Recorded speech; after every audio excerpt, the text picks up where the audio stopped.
GTA 4 is the sixth installment in the mainline GTA franchise. The game, upon its release in 2008, was ahead of its time,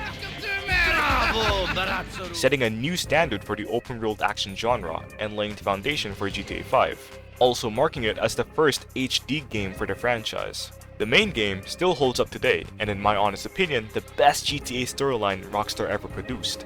I might cover Niko Bellic's storyline in another video, but for now, I'd like to dive into arguably the best GTA DLC of all time.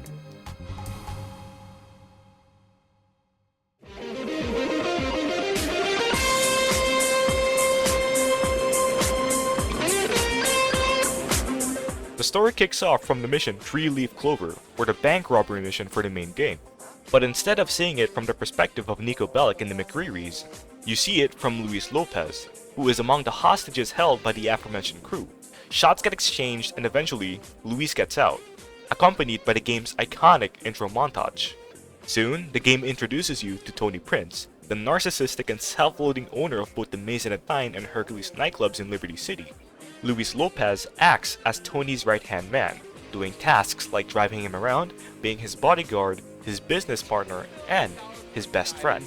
Any other man would just dust himself off and carry on. You start by doing the run-of-the-mill nightclub work with Tony, helping run the Maisonette. But it won't take long until you're faced with more extreme work, helping Tony repay his debts to folk that he's pissed off, setting the story into motion. Amateurs. Come on, let's get out of here. Let's go.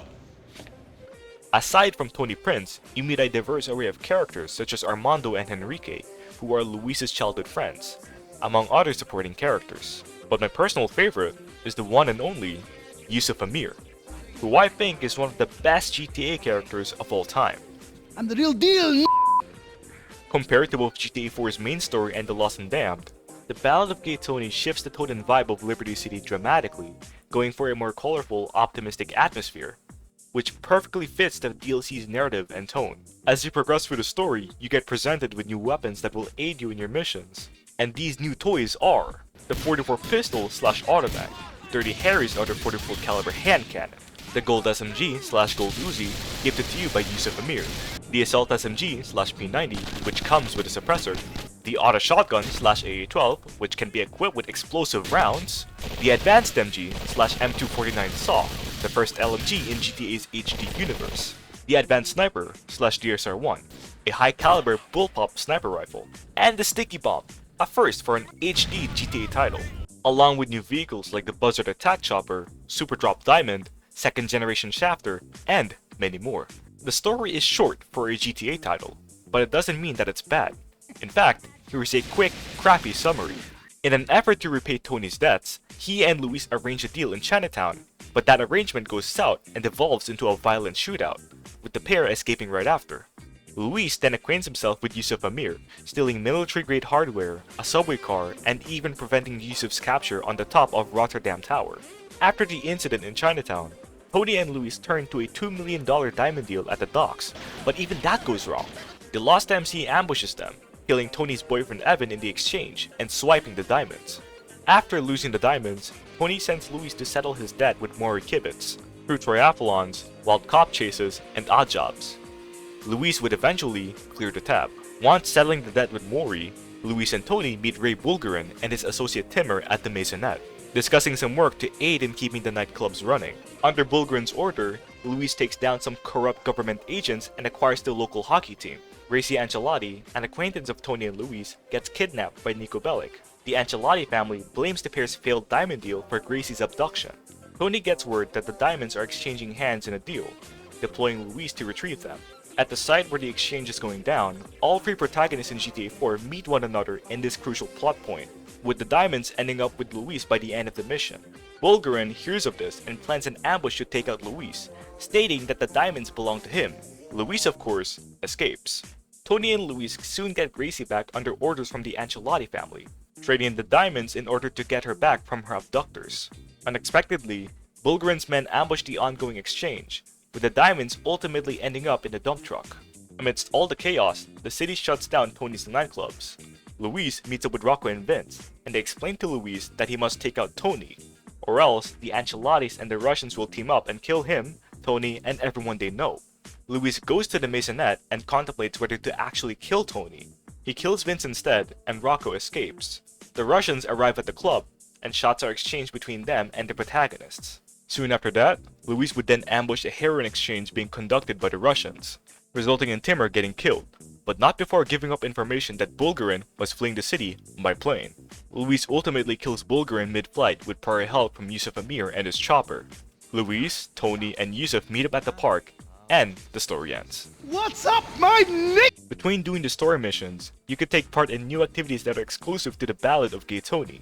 These activities are partaking in drug wars with Armando and Henrique, running the Maison 9 and Hercules nightclub for Tony, following with style, insert niche Tyler Durden reference, Happy Gilmore, clubbing, and pissing off Peter for no reason.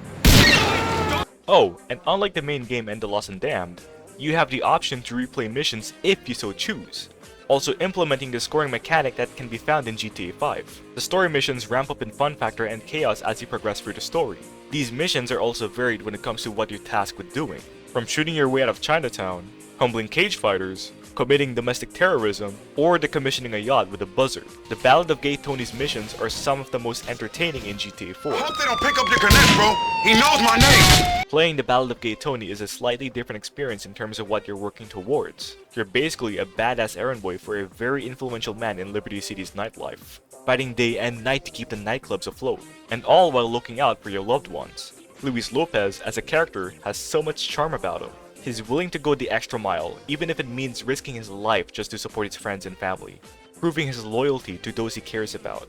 Because the narrative and context are much more different than the story in the main game and The Lost and Damned, Tony and Luis's journey is much more lighthearted and vibrant, navigating the chaotic, sprawling jungle that is Liberty City's criminal underbelly. The Ballad of Gay Tony gives GTA 4 a new portrayal of Liberty City as a whole, which is welcomed, a stark contrast from the arcs that came before. But that doesn't mean that they were bad.